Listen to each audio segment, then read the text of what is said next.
The Halli Casser-Jayne Show airs Wednesdays, 3 p.m. Eastern. The podcast's always available online at hallicasserjayne.com. I'm blaming my children for a lot of things I feel in this interview, but nobody wants to go to dinner with my children sitting next to you right now. You do not. You just it is like I walk into a restaurant. There are a couple little sort of mom and pop restaurants near where I live. I walk in there with my 1-year-old and my 3-year-old. It's like I'm walking in with a mesh bag full of vampire bats. The room just looks at me with such disdain, saying, "I can't believe you brought that in here." You know, when we order, we ask for the check in advance. That's my one pro tip for parents of young children, is because you want to be able to pull that ripcord immediately when things get out of hand. And they do get out of hand, always.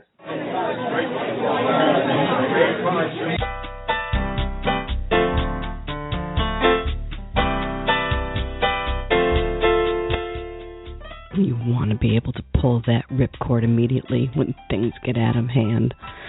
Oh, that Jason Gay. He is truly one of a kind.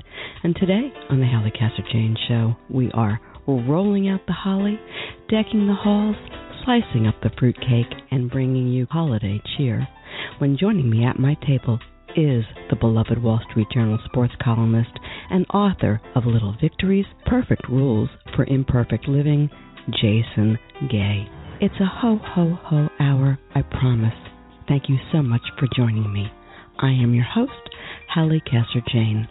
But before we begin, today, the Halli Casser-Jayne Show is brought to you by Audible.com, a leading provider of spoken audio information and entertainment.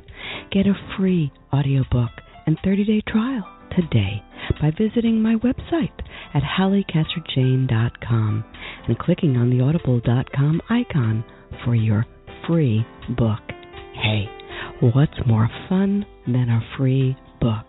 And remember, the Halli Casser-Jayne Show is always available online at hallicasserjayne.com and a host of venues including Stitcher.com, Spreaker.com, TuneIn Radio, iTunes, the iHeartRadio Network, and at our home base on Blog Talk Radio.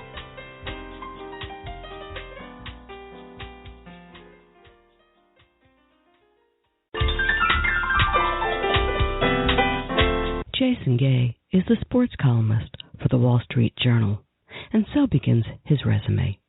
It goes on to tell us that Gay joined the Wall Street Journal in 2009, writing a several times a week column which shifts regularly from irreverent topics to more serious themes.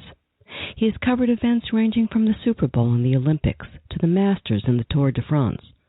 He has received awards from the Society of Professional Journalists, the National Headliner Awards, New York Press Club, and the New York News Publishers Association.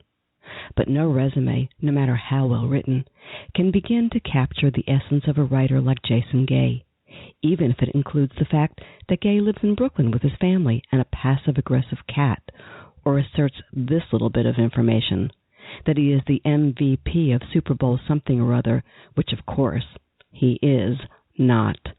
Called smart, yes, irreverent, quirky, funny, witty, droll, and more. The adjectives are endless. His wit is now brilliantly on display in his new, well-received book, Little Victories, Perfect Rules for Imperfect Living, which his own mom proclaimed to be not bad. Let's talk. Okay, Jason, let me start with a compliment, okay? I'm going to start with a compliment. You are that rare writer who was almost schizophrenic.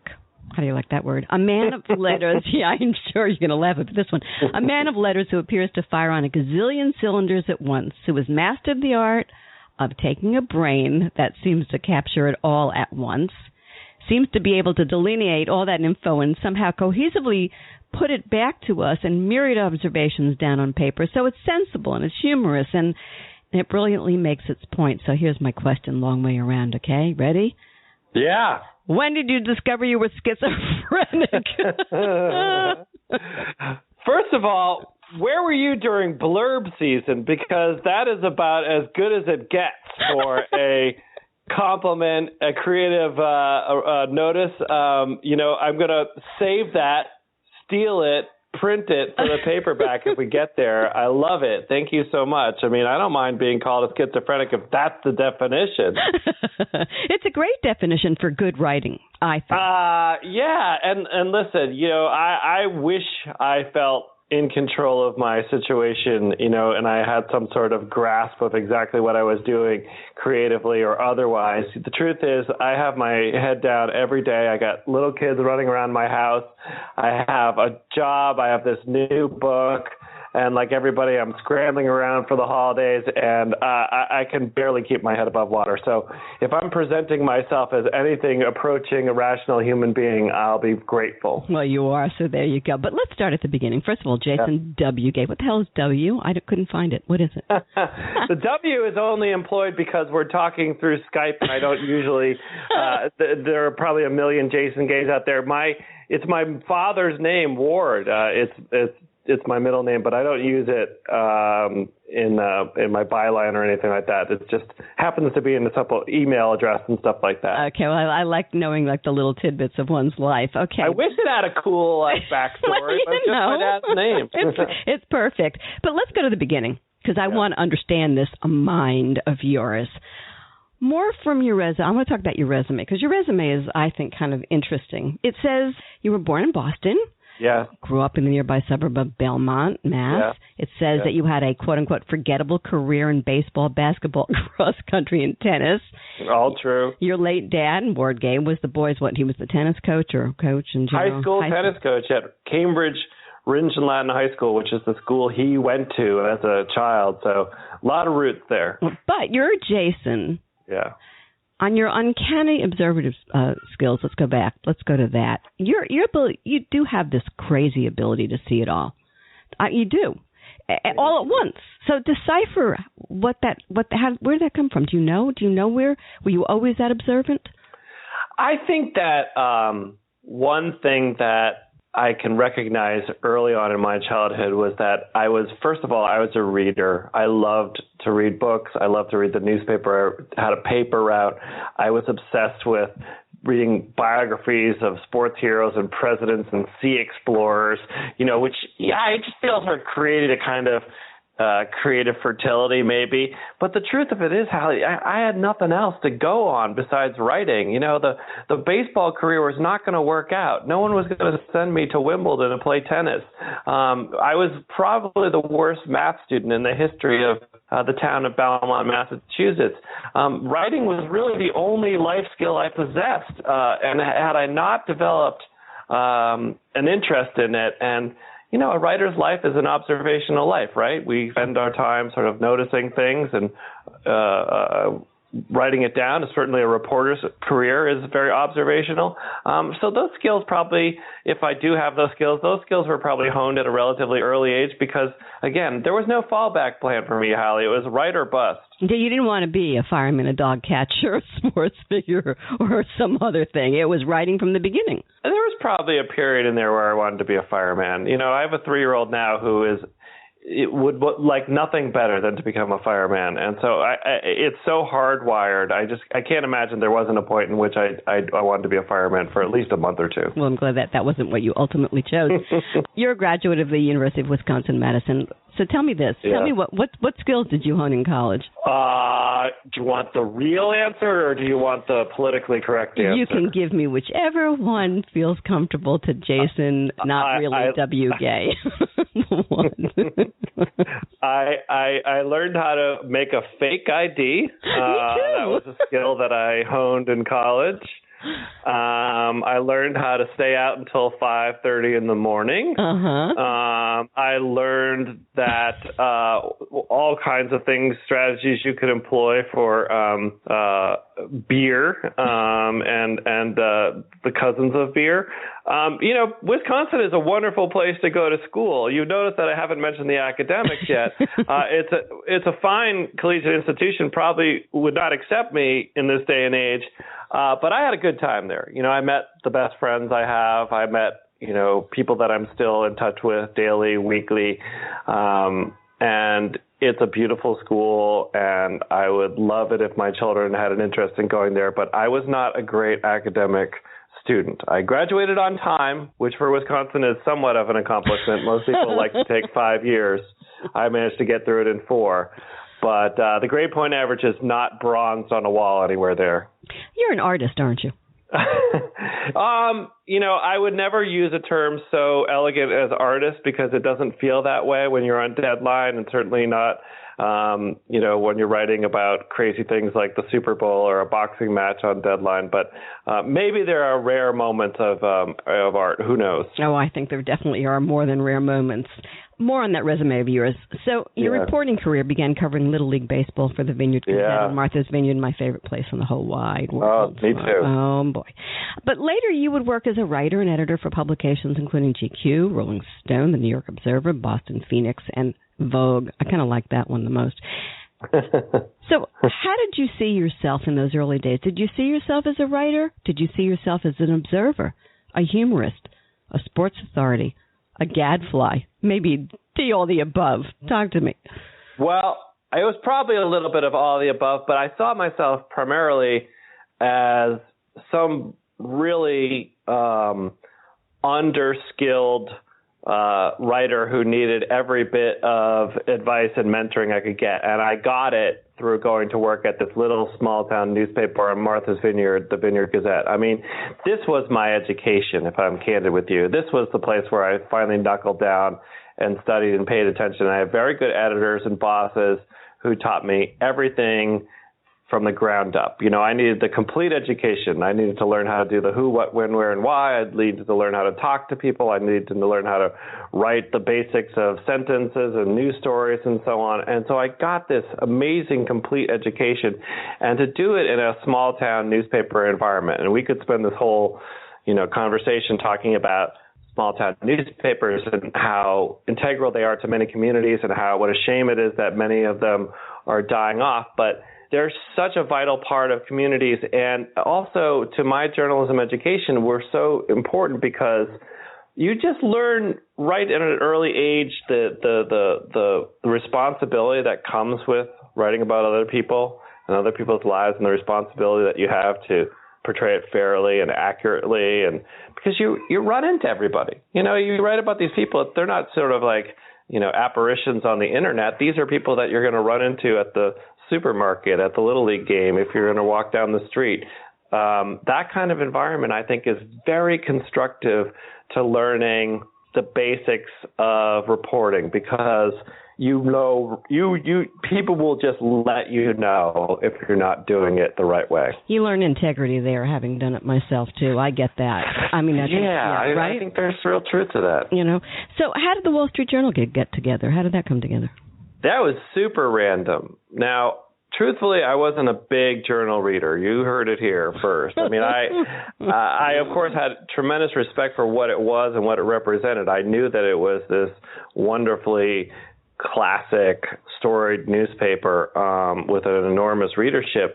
But I'm not a guy in finance. I didn't have an economic background. I wasn't getting a free subscription with my CEO job. What happened was about 5 or 6 years ago, they decided that, in an effort to try to grow the audience of the paper a little bit, they were going to start expanding. And one of the areas that they started to expand in was lifestyle, i.e. things like sports. And so they really wanted to create a sports page just like you would find, well, I shouldn't say just like you would find in any other newspaper, but they wanted to hit that note. And on the contrary, what they wanted to do was do a sports page that was unlike any other sports page you would find in another newspaper, a somewhat incongruous, strange-minded, a little bit asymmetrical type of sports page where you'd never see a story quite like it anywhere else. And my job, my first assignment for them really was to write this weekly column and sort of be observational about sports and bring my, strange brain to it. And for whatever reason, we connected with that journal audience and then grew it. And then we do it now 2-3 times a week, sometimes 4 times a week. And I have to tell you, I've had the honor of working at a lot of places.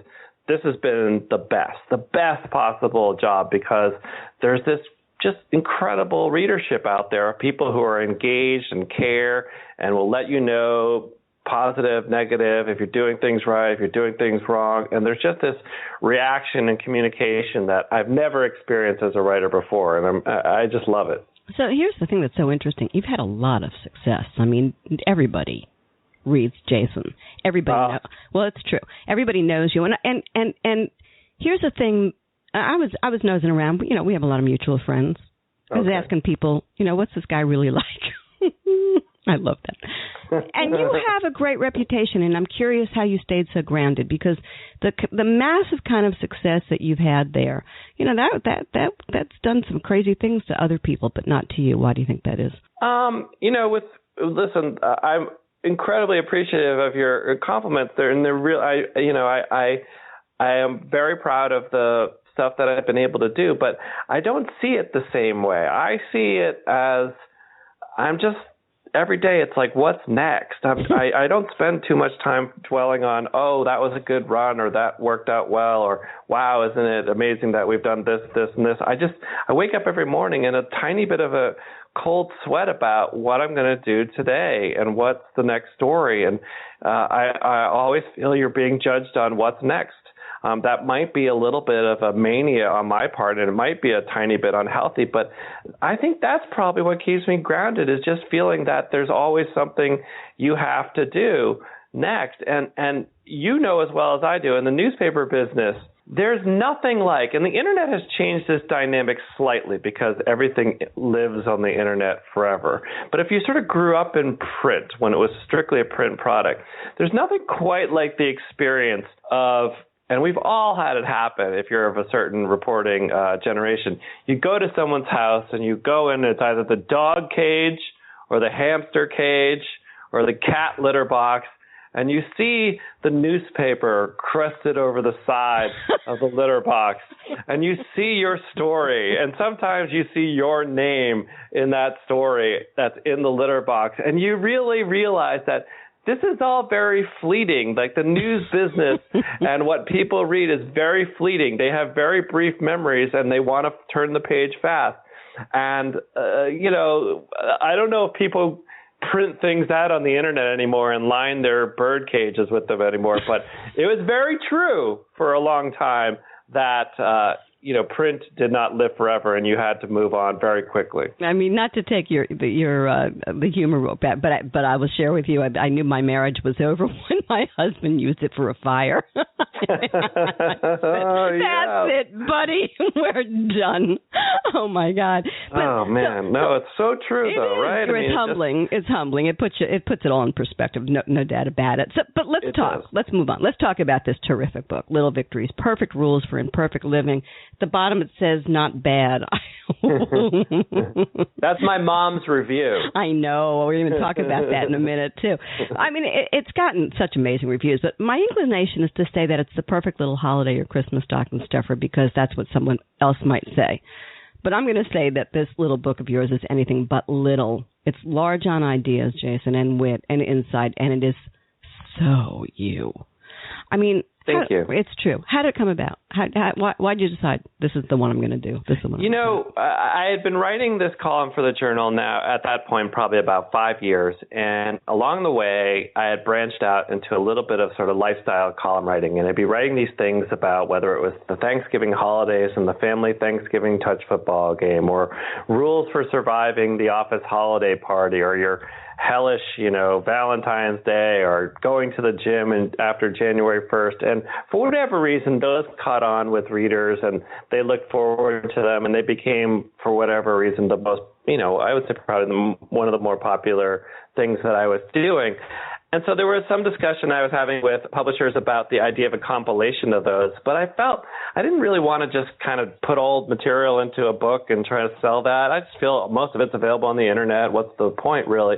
I wanted to do something totally fresh and new, and that's what the skeleton of this book is. It's a more fully formed life guide for people like myself who can never adhere to life guides. You know, I consider myself at this point in my life a PhD in mistake making and imperfection. And I don't know how you feel, but when I go see those advice books that are in the airport bookstore and I look at them and they tell me I can have a 6-pack abdominal in 30 days, or I can have the most uncluttered house in the history of houses, I just can't relate to it. I want to write a realistic advice book for people who don't ordinarily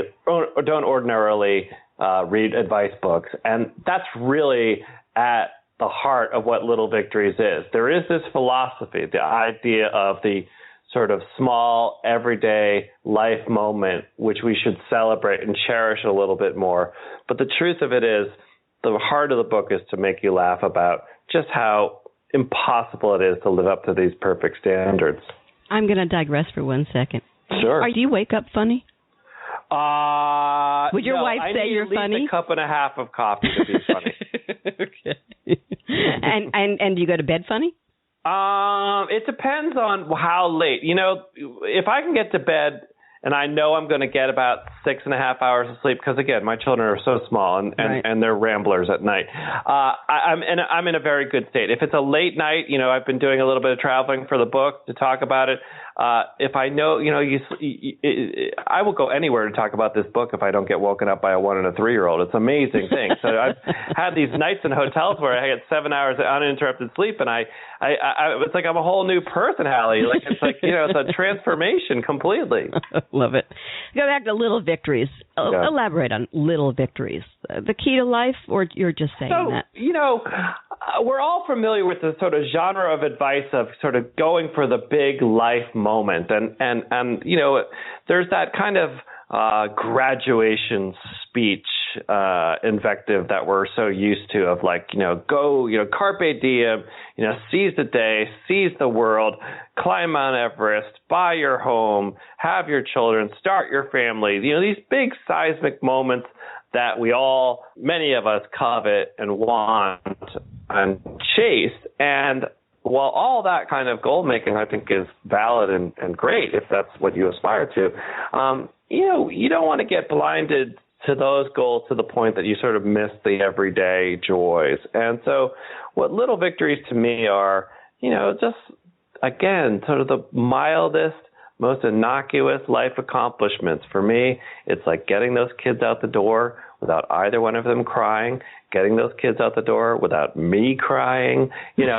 getting through the airport without curling up into the fetal position on the floor of the TSA, wondering why I have to take off my belt for the 4th time. That kind of little victory is something to be cherished. And so that's part of what this book is about. And then, this very real thing happened in my life with my family and my father, which all of a sudden, what began as this silly book, this book with this silly life message really took on new meaning and importance to all of us.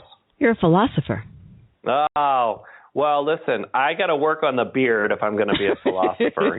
My beard game is weak, Halli. Oh, I don't know. I bet you tried to grow one. It would grow in nice and thick and full.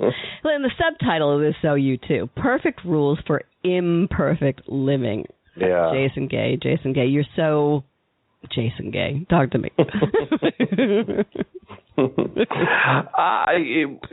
Imperfect living, again, I don't want to dump on the advice book community, but, I sometimes will see these folks talking about their books or their, DVDs or their, speeches, their talks, and they're selling an aura of perfection that I just don't recognize in human beings.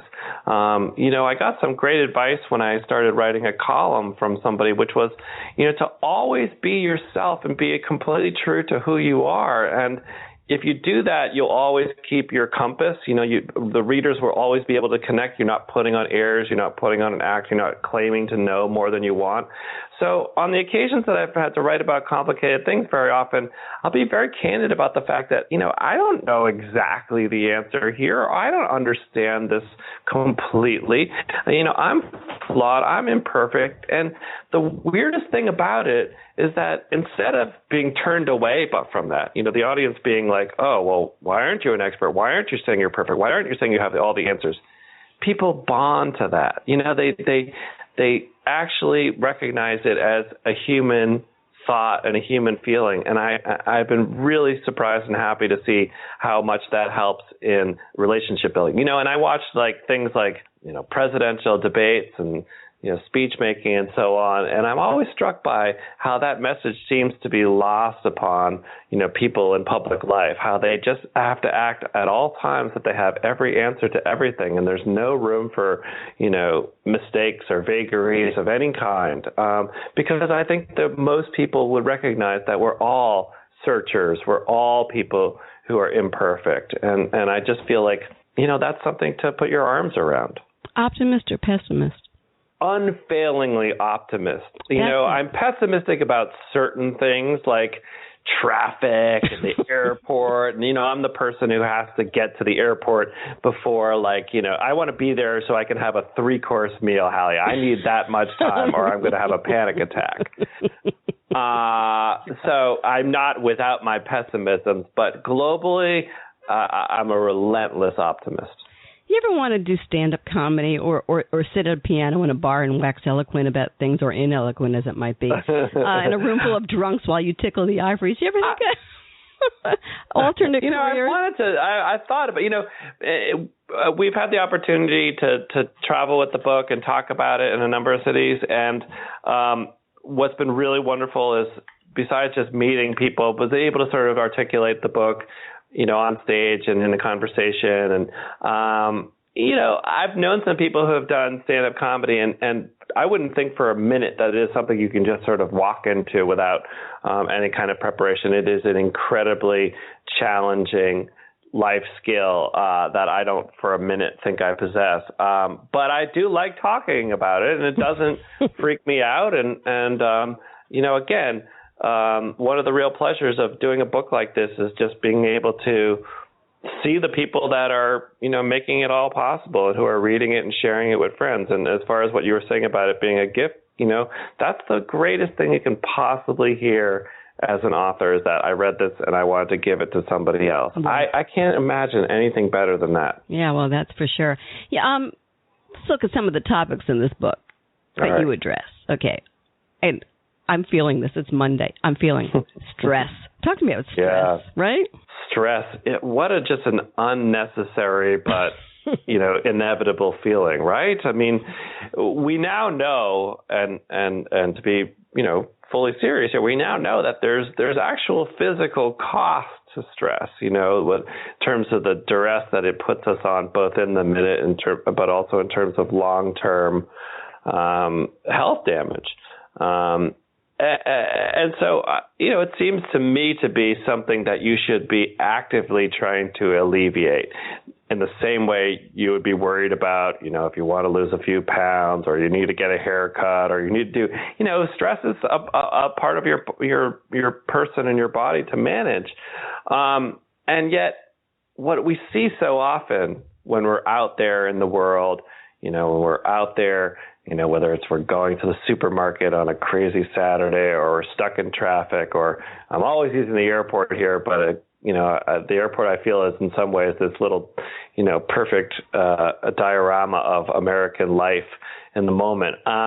You see people, I'm sure very accomplished, good American people losing their mind, actively over the pettiest, smallest things. And that is just, a manifestation of anxieties and stresses. And I would say probably 9 times out of 10, the reason why people are freaking out in these places is probably not the actual reason that they're freaking out at the moment. They're not actually that mad about the fact that they got the wrong sandwich at the sandwich shop.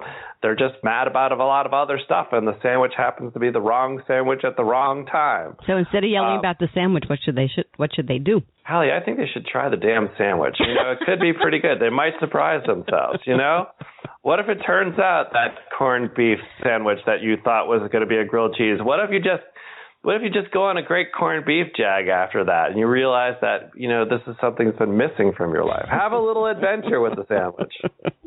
Talk to me about marriage, darling. Talk to me about marriage. Well, I don't know.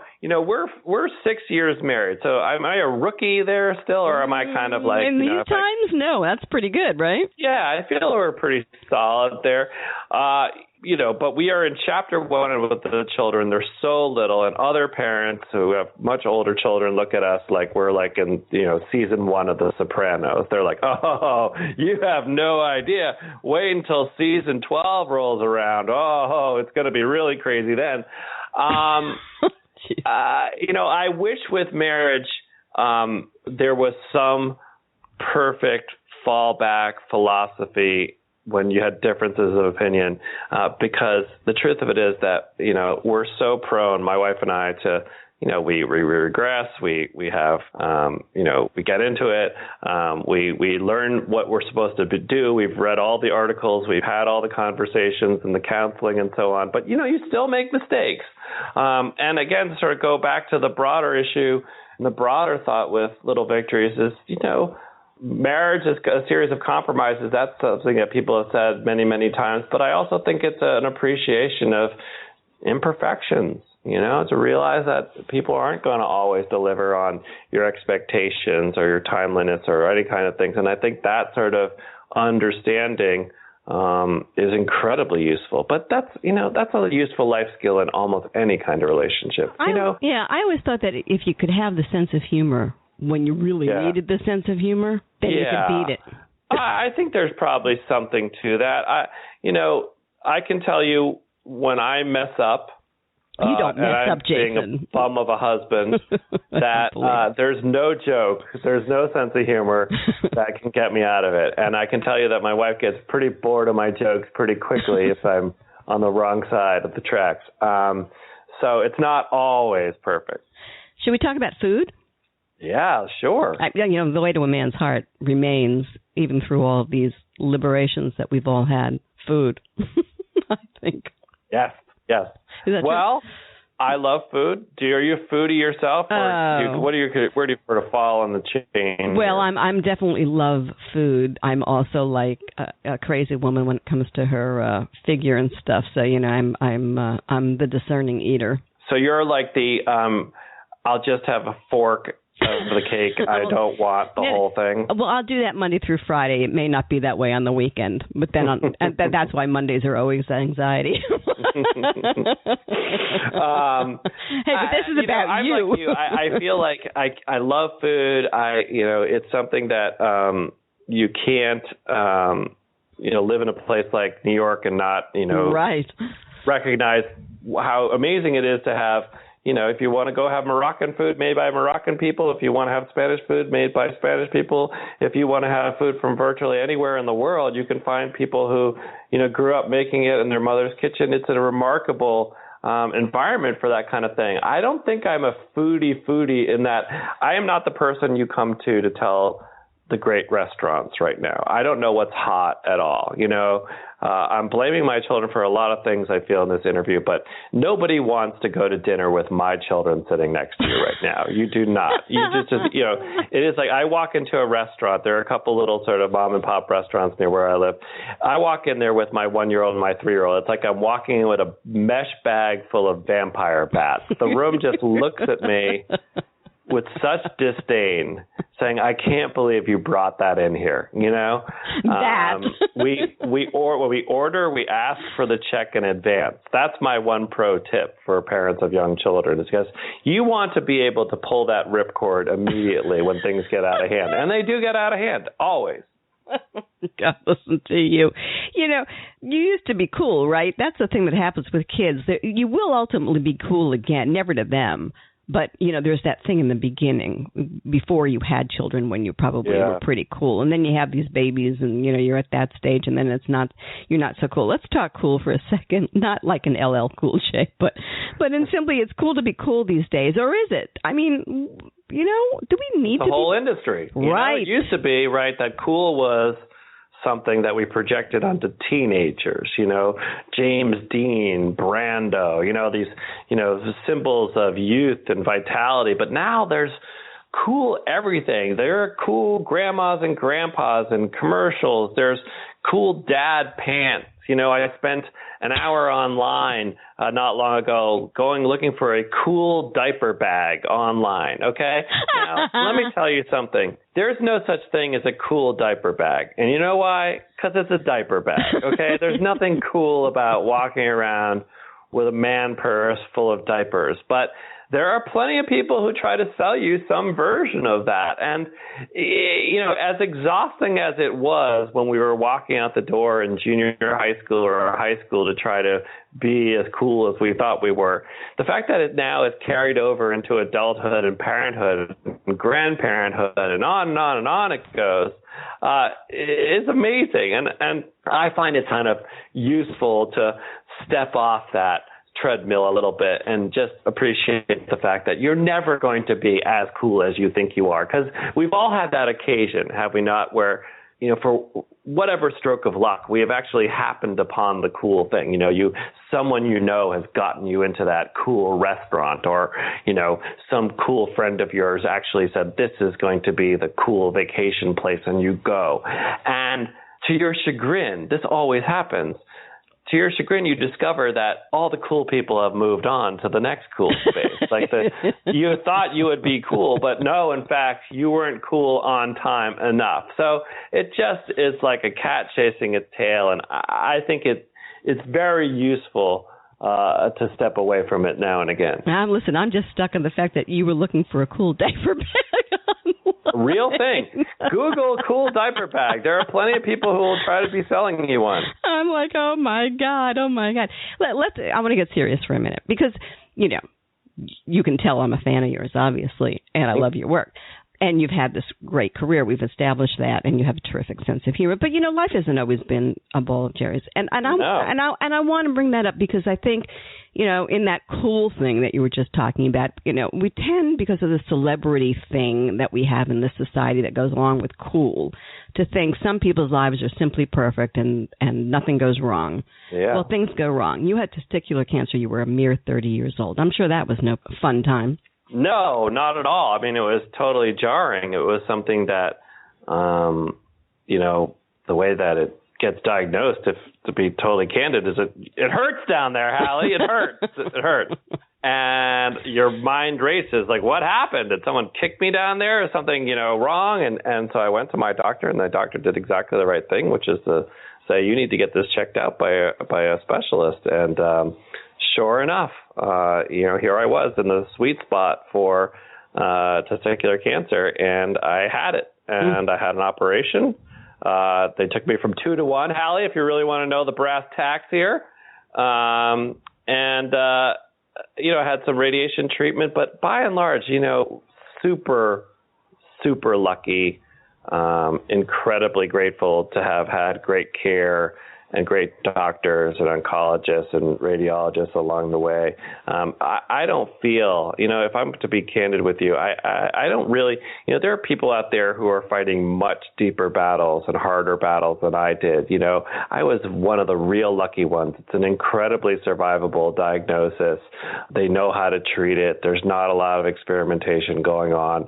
If that's the worst thing that's happened to me health-wise, I'll take that any day of the week. It was a very, very fortunate how it all rolled out. Now, that's not to say that I didn't learn something from it and get a great appreciation for that at an age when I didn't anticipate spending a lot of time in hospitals. But I want to really underline that it's, I've known people who have really been in the trenches battling, and my diagnosis and treatment doesn't compare to that. But I love the fact that you talk about it openly, and I think it's important that we do, and so that's like a good thing. Switch gear. Watch this. Yeah. From that to, are we too obsessed with our sports heroes and sports people these days? Yeah, we are. Of course we are. I see it every day. I mean, this is right. This is my day job, of course, being a sports writer, and so I'm surrounded all the time by the incredible cultural fascination with our athletes, our high-profile athletes. And it cuts both ways. I think that, athletes, are disconnected from everyday people in a way that they weren't certainly in the earlier days of professional sports, but, as recently as the 60s and the 70s, I mean, athletes were taking, summer jobs and working in the off season and banging nails just to try to get some extra spending money. But on the flip side of it, we have a fan base that is so obsessed. And so, sports now become, every one of them are these 12-month cycles now. There's no real off season. People go crazy about American football middle of July. They go nuts about baseball right now because deals are being made. And there's this level of scrutiny and criticism that no generation has ever had to face. And so athletes, get frustrated with that. And I see that. I mean, I think the real force of all this, what drives it all, of course, is money. And the money has never been stronger. It's spectacular, and it's fueled not just by people's interest, but television and the billions that are being poured into live sports coverage. And it just is a extraordinary cultural force. I mean, I would say NFL football is the biggest entertainment vehicle in America right now, right? It dominates the entire cultural conversation, as we saw both positively and negatively in the last couple of years. But the ratings, there's nothing like it in terms of what it can drive in terms of American eyeballs. Well, I'm a baseball girl myself. And speaking of baseball, story just broke. You know about it? Pete Rose. Talk to me. Where are you on that? Well, I would like to know, there's been this conversation for a long time that the Major League Baseball has information about Pete Rose that is incredibly damning. But we've never actually been privileged to have all of it. So we don't really know exactly what the full case is against Pete Rose. It's been a little bit draped in vagaries. But what's been harder to reconcile is the idea of sports betting being such a crime against the game. Now, I want to be clear that what Rose is being accused of from the earlier times when he was a player and manager is the idea of betting on or against his own team, and that being crossing a line and certainly crossing a rule in baseball. That's true. But you look at the way that daily fantasy sports, these things like FanDuel and DraftKings have cropped up and gotten very easy partnerships with all the sports, including baseball. I mean, baseball is simultaneously criticizing Pete Rose for continuing to bet on baseball. That was one of the things that came out today, that, the baseball was dissatisfied with the fact that Pete Rose was continuing to bet on baseball. Well, you can maybe understand that, but simultaneously, Major League Baseball is in this sponsor relationship with DraftKings, which is basically tantamount to gambling, and that's a national product which is available to everybody almost. It's hard to not see shades or even more than shades of hypocrisy. I'm so glad you said that. I so agree with you on that one. I just, like, enough, just enough. Okay, let's stay on sports for a minute. All right. Is Tiger Woods finished? This was something I loved your piece, by the way. If you had asked me this 5 years ago, I would have said, are you kidding me? This guy is going to play deep into his 40s. He's, physical in a way that no golfer before him ever has been. Of course, he's going to break Jack Nicklaus's record. Of course, he's going to be remembered as the greatest of all time. And lo and behold, he has been frozen in amber on that major record for such a long period of time. Crazy. Now, he played well 2013, 2014, got himself up into the top of the world rankings, but his body has quit on him. And anybody who has struggled with the kind of chronic issues that he's had, nerve issues, disc issues, these are not things like, even like if you were to break his leg, that would be a much preferable type of injury to the kinds of things that he's having to wrestle with, because it impacts everything. Yeah. It's kind of a mess, isn't it? Yeah. Plus, his psychological state seems to have been. That's the thing, and that's a hard thing to get a grasp on because we don't live in his brain. But, a lot of people have said, look, they feel that the issues are upstairs. But, he has had nerve surgery and things like that, which, boy, that anyone who's been through it knows what a difficult road that is. For sure. Serena Williams named Sports Person of the Year. Agree? Yeah. You with that? Yeah. I mean, there's a funny debate. I don't know if you've seen of whether or not the horse, American Pharaoh, got snubbed here. I think so myself.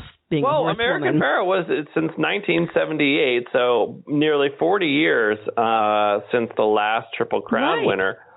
And that is a very hard event to do, for sure. But, I'm much more in favor of the idea of Serena Williams, because she is an actual human being. The horse will be fine without the Sportsman of the Year award. She had an incredible year, and she has changed her game, both as an electrifying talent, but someone who is playing deep into her 30s at a very high level. And she's also a whale of a business person. She owes obviously a great deal of debt to people like Billie Jean King for the kind of earnings that they have now. But, there's never been anybody like Serena Williams before. And I think that this year, would she have been a stronger candidate had she won that U.S. Open instead of losing in the semifinal? Yes, of course. That would have just been the cherry on top, and this would have been a layup choice for Sports Person of the Year. But she's in many ways for people, the last couple of years of Serena has been a reappreciation for what she has done and what she means to the game. And she certainly is among the all-timers there, if not the best ever. She's got some body on her. I always wonder, and I shouldn't say this, but I do, I always wonder how anybody could have that amount of muscle. A woman. Well, I'll tell you something about Serena Williams, and I've seen it up close, is that she works so hard on her game, and she has been somebody who has been out there incredibly committed to fitness, especially as you get older. The things that used to come easier, they come out harder and harder and harder, and you have to pay much closer attention to things like nutrition and stretching and all that kind of stuff. And she is working with a great coach for the last bunch of years who's helped her immensely with all that stuff. It's hard work. I watched her at the U.S. Open recently, with the most recent U.S. Open, and she was at a match and had a bad round of serving. And here's Serena Williams, the number one tennis player in the world, going out to the practice court and just practicing serves, by herself for 2 hours. It's like this stuff does just not happen because, someone just wakes up and they're good. It's interesting. What happens to somebody after spending your whole life? I mean, that's a story in and of itself. Focused on just one thing. Yeah. Right? Yeah. And then one day, Tiger Woods, someday Serena, it's over. My gosh. Can you imagine that transition? I can't. No way. Well, I mean, many, many, many people make that transition with no fanfare whatsoever. I mean, there are a great many college athletes or people who are... Yeah, but people of that high profile, that's hard to do, I would think. Yeah, I mean, the flip side of it, of course, is that there's, hopefully at that point, enough of a legacy of accomplishment and some financial protection that they don't have to, all of a sudden start sleeping underneath a highway overpass. No, but I'm thinking in terms of this. I'm thinking in terms of it's all about yesterday. Yeah. Wow, that would be hard. I think so. And we've certainly seen many instances of athletes who had a hard time living with it. Once they were away from the game, had a hard time with what happens when they aren't surrounded by applause and yes people, and certainly the level of financial support. It's a hard one, I'm going to switch gears on you again. Yeah. I'm going to throw out a word. Okay. Here's the word. Poignant. You like that word? Yeah, it makes it sound very, very. What? Yeah, it sounds fancy. It sounds fancy? I don't think it's fancy. Poignant. I think I love the word poignant, and there aren't a lot of poignant moments in life, so we don't catch them. Or poignant might even be something that we don't understand when it's happening. Yeah. Okay, but Jason, I was really trying to discern what you do so well and why you do it so well. And I think one of your gifts is that you do get poignant. You know how to write poignant. Is that something I'm reading into your work that you don't even see? Or do you get that? Do you understand the power of poignancy? I understand what you're saying. I try to recognize those moments when I'm, covering them or thinking about them in terms of like a personal memory. It is... I don't want to say tricky ground because, it's always good to have good material, but, you don't want to be emotionally manipulative with material. You know what I mean? Like, you don't want to get into a circumstance where you're just sort of being mawkish with emotion and making people. I remember a long time ago, I wrote a newspaper story for a great editor that I had who said, I want people to cry once in the story, not twice in the story. You need to ration the emotion here. You need to dial things down. And I think that, what you describe with poignancy is to me, it's noticing those quiet moments and contrast that trigger some sort of emotional reaction. But I think it's also sometimes restraint and not sort of laying it on too thick, for a lack of a better way of putting it, not sort of, manipulating people's emotions purposefully, just kind of okay, this is the scene, this is the setup, these are the things that happened. I know that they're emotionally charged, but I'm going to let you sort of render your own feeling to it and not tell you how to think. That's all part of Jason, the writer, and that's what I want to just explore just a tiny bit more. This voice that you have, your voice, call it your muse, if you will. Do you know who it is, number one, or what it is? And are you getting back to that schizophrenia thing where we started at the beginning of this? Are you tapping into the same vein when you write, or whenever you just put the pen to paper that it's something different, it's a different voice, or is it just always the familiar muse? I feel like more, the more that I've done the column writing thing, because again, I grew up in news writing, and that's not a place where ordinarily you're injecting too much of your personality. You're just kind of hoping to give people an unbiased rendering of what happened, the who, what, when, where, and why. With column writing, of course, it's a little different because you can kind of put yourself into it. You don't have to shy away from telling people exactly what you think. But for me, the best kind of scenario is always just getting excited about stuff, whether it's excited, like I'm mad about this thing, like it's bumming me out and I feel it's hypocritical or yada, yada, or I'm so excited because this was an amazing performance or people aren't appreciating it and here's what else is going on. That kind of energy, that sort of excitement, I still get. There's no part of me that gets world weary or jaded about any of it. I still am excited about it. I don't know what's wrong with me. I keep waiting for that sort of gray cloud to drop where I've seen it all and I'm cynical about it all. And but it hasn't happened. I am as goofy excited about things happening as I was when I started with those crazy Little League kids a long time ago.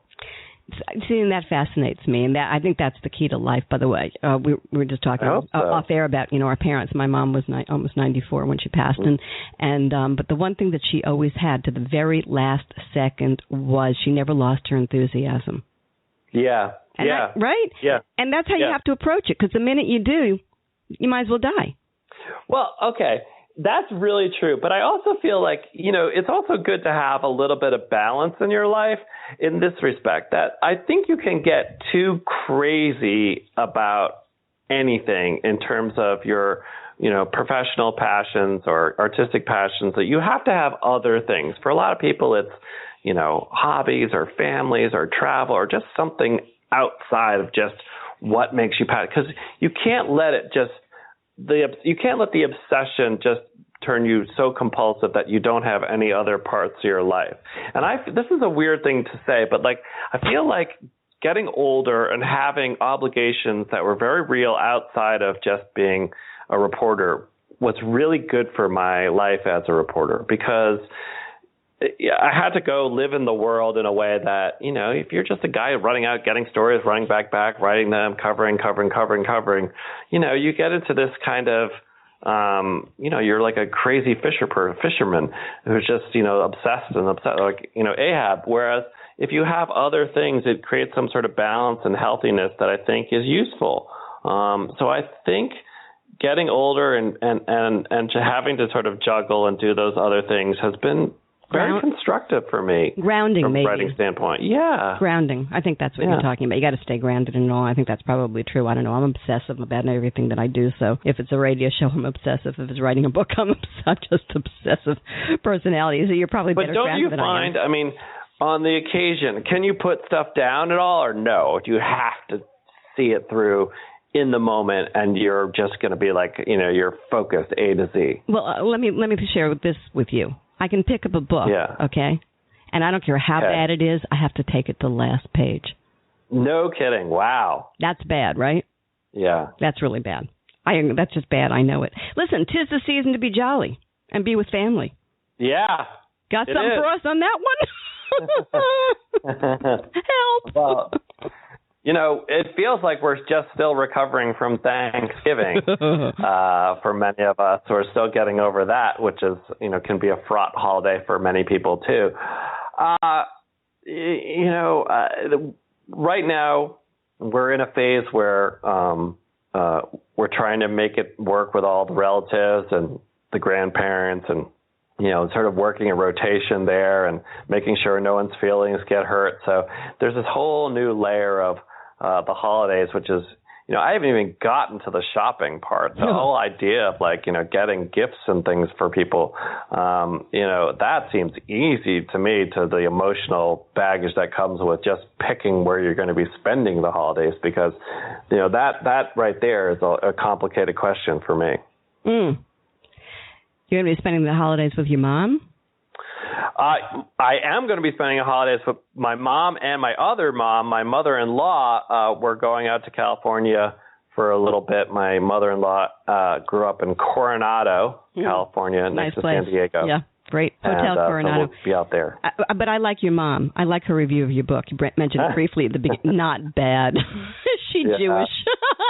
That's such a Jewish mother's statement. She's a handful. I love her very much, and it's been really wonderful to be able to, share the book. For her to be able to share the book, I went back and I read it at my hometown library a couple of weeks ago, and I felt like I was at my mother's book signing, to be honest with you. My mother sort of stole the show. Literally, the town paper, that was the headline, Mother Steals Show at book signing. Oh, that's sweet. And so that feels to me like a really nice aspect to all this. You write about in the book fatherhood, and you're doing the fatherhood thing now, and that you just recently lost your dad. It's life-altering. We talked about that. The end of the book, brilliant. And I'm not going to even talk about it because I want everybody to read this book, so therefore you need to know, you need to read. Pick up this book and read just the last part of it. Tender, poignant. Thank you. Listen to me, buddy. What did you learn about yourself in the writing of Little Victories, Perfect Rules for Imperfect Living? Number one thing.